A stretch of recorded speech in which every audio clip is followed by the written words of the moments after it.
இன்றைக்கி ஒரு சூப்பரான அவுட்டிங் விளாக் பார்க்கலாமா? ஃபஸ்ட்டு அவுட்டிங் போகிறதுக்காக வீட்டிலேருந்து கொஞ்சம் சாப்பாடுலாம் செஞ்சு எடுத்துக்கிட்டேன். ஒரு ஸ்நாக்ஸ் மட்டும் கடையில் வாங்கிக்கலான்னு சொல்லிட்டு கடையில் போய்ட்டு கொஞ்சம் ஸ்நாக்ஸ் எடுத்துகிட்டு அப்படியே நாங்கள் வந்து துபாயில் மெட்ரோ ஸ்டேஷன் போயிட்டோம். ராஷிதியாவில் இருக்க மெட்ரோ ஸ்டேஷனில் கொண்டு போய் வண்டியை பார்க்கிங் போட்டுட்டு அதுக்கப்புறம் மெட்ரோவில் போகலாம் அப்படிங்கிற மாதிரி தான் பிளான்.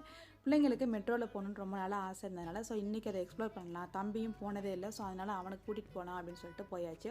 டேரெக்டாக அங்கே போய்ட்டு ஆளுக்கு ஒரு டிக்கெட் அப்படியே எடுத்துகிட்டு நாங்களும் உள்ளே போயிட்டோம்.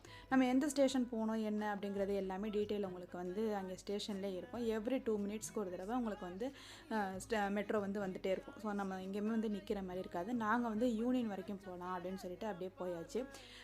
செம்ம ஃபன்னாக பிள்ளைங்களுக்கு நல்லா என்டர்டெயின்மெண்ட்டாக இருந்தது. மேலேருந்து பார்க்கும்போதே அந்த வியூவே சூப்பராக இருந்தது. நம்ம ஃப்ளைட்டு லேண்ட் ஆகும்போது எப்படி ஒரு வியூ பார்ப்போமோ அந்த மாதிரியான ஒரு வியூவாக இருந்தது. ஒவ்வொரு ஏரியாவுமே உங்களுக்கு ஒரு 5 நிமிஷத்துக்குள்ளேயே வந்துடும். ரொம்ப டைம் எடுக்காது. ரிலாக்ஸாக நம்ம மெட்ரோவில் நம்ம எக்ஸ்ப்ளோர் பண்ணுறதுக்கு நல்லாயிருக்கும். அதெல்லாம் முடிச்சுட்டு அப்படியே நாங்கள் லஞ்சு கையிலே எடுத்துகிட்டு வந்துட்டோம். அதை பார்க்கில் போய்ட்டு வச்சு சாப்பிட்டுக்கலாம் அப்படின்னு சொல்லிட்டு அப்படியே வெளியில் வந்தாச்சு. லஞ்சுக்கு தயிர் சாதமும் பொட்டேட்டோ ஃப்ரையும் வீட்டிலேருந்தே செஞ்சு எடுத்துகிட்டு வந்துட்டேன். அங்கே சமோசா மட்டும் வாங்கி சாப்பிட்டுட்டோம். அதுக்கப்புறம் இனிமேல் வெயிலில் திரிஞ்சு அலைய முடியாது அப்படின்னு சொல்லிட்டு நாங்கள் மாலுக்கு போகிறதா தான் பிளானாக வந்தோம். நாங்கள் துபாய் மால் போகலாம் அப்படிங்கிற மாதிரி பிளானு. ஈவினிங் வியூ பார்க்கணும் அப்படிங்கிறதுனால நாங்கள் பகல் ஃபுல்லாக வெளியில் ஸ்பெண்ட் பண்ணியாச்சு. அதுக்கப்புறம் மாலுக்குள்ளே போயாச்சு. உள்ளே போகும்போதே ஒரு சைடு நல்லா சூப்பராக சைனா டவுன்லாம் போட்டிருந்தாங்க. அது சைனாவோட கல்ச்சர் எல்லாமே ரெப்ரசன்ட் பண்ணுற மாதிரி அந்த ஏரியாலாம் இருந்தது. அதெல்லாமே பார்த்துட்டு வந்தாச்சு. உள்ள மால்குள்ளே இந்த மாதிரி டைனோசரோட ஸ்கெலிட்டன் வச்சுருக்காங்க. அது ரியல் தான். அதோட டீட்டெயில்ஸ் எல்லாமே பக்கத்துலேயே எல்சிடியிலே போட்டிருக்காங்க.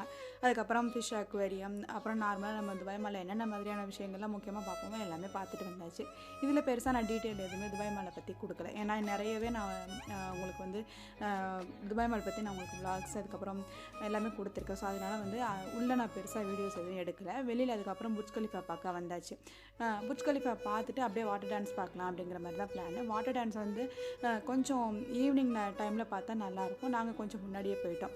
ஃபஸ்ட்டு ஒரு டான்ஸ் நாங்கள் பார்த்து முடிச்சுட்டு அதுக்கப்புறம் கொஞ்சம் நேரம் பின்னாடி இருக்க பார்க்கில் போய் ரெஸ்ட் எடுத்துகிட்டு மறுபடியும் இன்னொரு ரவுண்டு பார்க்கலாம் அப்படின்னு சொல்லிட்டு பார்த்தோம். அப்போ நல்லா லைட்டிங்லாம் போட்டு சூப்பராகவே இருந்தது. இந்த தடவை பார்த்த வாட்டர் டான்ஸ் அவ்வளோ சூப்பராக இருந்தது. நல்ல மியூசிக் ஏற்ற மாதிரியே வாட்டர் டான்ஸ் போட்டிருந்தாங்க. பிள்ளைங்க நல்லா என்ஜாய் பண்ணாங்க. இதெல்லாம் பார்த்துட்டு டின்னரை நம்ம வெளியில் போக முடியுமா? அதனால ஃபுட் கோர்ட்டுக்கும் போயாச்சு. ஃபுட் கோர்ட் போய்ட்டு சூப்பராக ஒரு பிஸா பார்ட்டி மாதிரி சூப்பராக பிஸா நல்லா ஆஃபரில் இருந்தது. அதுலேயுமே நல்லா பிள்ளைங்களுக்கு பிடிச்ச மாதிரி எல்லாமே வாங்கி சாப்பிட்டு சூப்பராக அந்த வீக்கெண்டை ஸ்பெண்ட் பண்ணிவிட்டு சூப்பராக வீட்டுக்கும் வந்தாச்சு. இந்த விளாகோட ஃபுல் டீட்டெயில் வேணும் அப்படின்னாலுமே உங்களுக்கு லாங் வீடியோவில் நான் போஸ்ட் பண்ணியிருக்கேன். வேணுங்கிறவங்க செக் பண்ணி பாருங்கள். இது வரைக்கும் நம்ம சேனலை சப்ஸ்கிரைப் பண்ணாமல் இருக்கீங்களா? சப்ஸ்கிரைப் பண்ணி நம்மளோட சேனலை சப்போர்ட் பண்ணுங்கள். தேங்க்யூ.